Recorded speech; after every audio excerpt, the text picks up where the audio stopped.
What does it take to rise from complete chaos and pain into the brightest spotlight in Hollywood?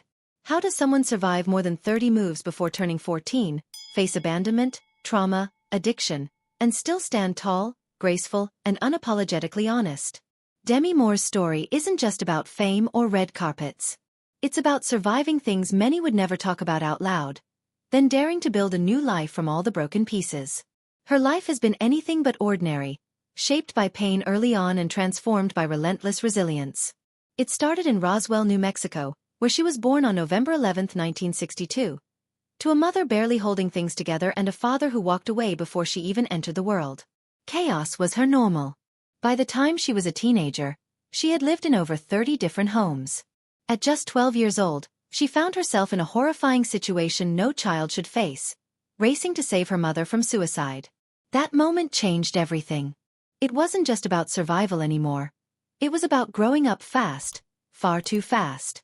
School wasn't much of a haven either. Demi struggled with dyslexia, eye issues that needed multiple surgeries, and a sense that she didn't belong anywhere. At 16, she left school altogether and stepped out on her own. She took on jobs like debt collection and modeling, not because she wanted to, but because she had to. At 17, she married rock musician Freddie Moore. Looking back, she's described that relationship not as a fairy tale, but more like a way to escape the pain waiting at home. The marriage lasted 4 years, and though it didn't give her lasting love, it sparked something else. A craving for a better life, a different future, a place where she could take control. That chance came when she was just 19. Out of more than 1,000 hopefuls, Demi landed a role on the soap opera General Hospital as Jackie Templeton. A bold, unapologetic character that stood out in a sea of predictability. It wasn't just a role. It was a declaration. But behind the scenes, Demi was crumbling. The partying, the late nights, the growing dependence on substances. She was on a dangerous edge. Then came Joel Schumacher. The director saw something in her and laid down an ultimatum.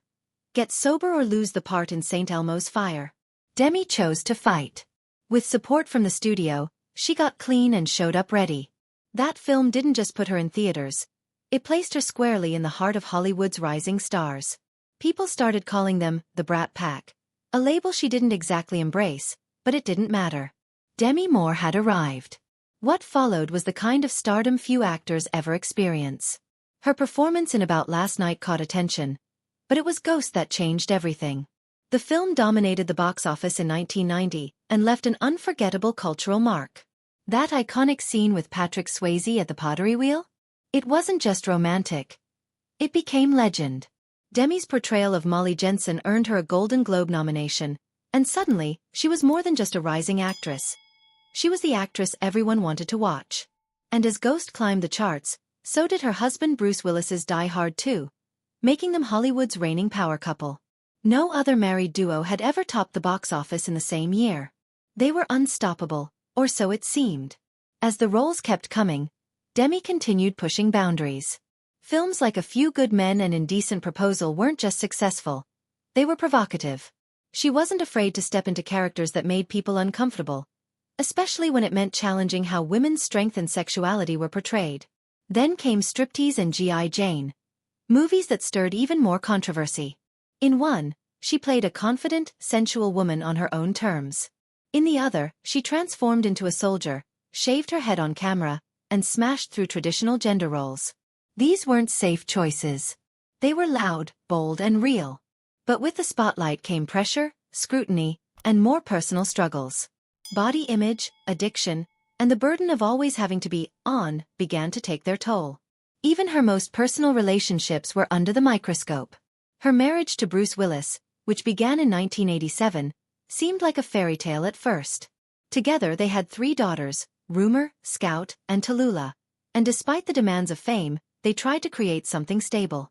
But fame doesn't always allow for peace, and by 1998, the marriage had quietly ended. Still, they did something rare in Hollywood. They remained close friends and supportive co-parents. That 1991 Vanity Fair cover, where Demi posed nude while pregnant with Scout, wasn't just a stunning image, it was a cultural reset. She challenged the world's idea of what motherhood could look like: strong, proud, and completely unapologetic. After the divorce, Demi stepped back from the Hollywood noise and focused on raising her daughters in Idaho, hoping to give them a version of the childhood she never had. But life had more twists in store. In 2003, she met Ashton Kutcher at a movie premiere. The age difference, 15 years, immediately sparked headlines, jokes, and judgment. But the connection was real. They got engaged just 2 months later and married in 2005. Ashton embraced her daughters as his own, and for a while, they seemed like an unconventional but happy family. Behind closed doors, though, the heartbreak continued. Demi suffered a miscarriage 6 months into her pregnancy. A devastating loss that sent her spiraling. Addiction came creeping back. The media fed on it. The headlines weren't kind. When rumors of Ashton's infidelity began swirling, Demi was forced to face the truth in one of the most painful and public ways possible. Just before a major event.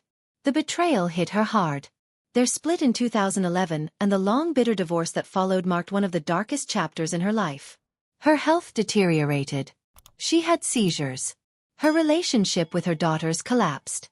They stopped speaking to her entirely, overwhelmed by the fear and pain of watching their mother disappear into addiction again. She wasn't just struggling. She was breaking. But the thing about Demi Moore is, she doesn't stay broken. In 2012, she checked into rehab. Healing wasn't instant. Rebuilding trust with her daughters took time, therapy, and humility. One of the most touching moments came in 2015, when Tallulah reached out to her mom after going through her own rehab experience. That call was the beginning of something beautiful. Slowly, with effort and patience, the family began piecing itself back together. Retreats, counseling, hard conversations. They did the work. And in 2022, her daughters honored that journey with matching tattoos of the word mother in Demi's handwriting. It wasn't just ink. It was forgiveness. Even through all the personal chaos, Demi never let go of her connection with Bruce Willis. As he faced his own health struggles, she stood by him, showing that family doesn't end with divorce. It evolves. And as she entered her 60s, Demi began sharing a new perspective with the world. One that wasn't about finding the next big love or chasing the next big role. In 2024, she told Vogue about her philosophy of solo partnering. A way of life that puts self-love first, without closing the door on meaningful connection. She wasn't bitter. She wasn't jaded. She was just clear. Her happiness didn't depend on anyone else anymore. Even her relationship with Ashton's current wife reflected her growth.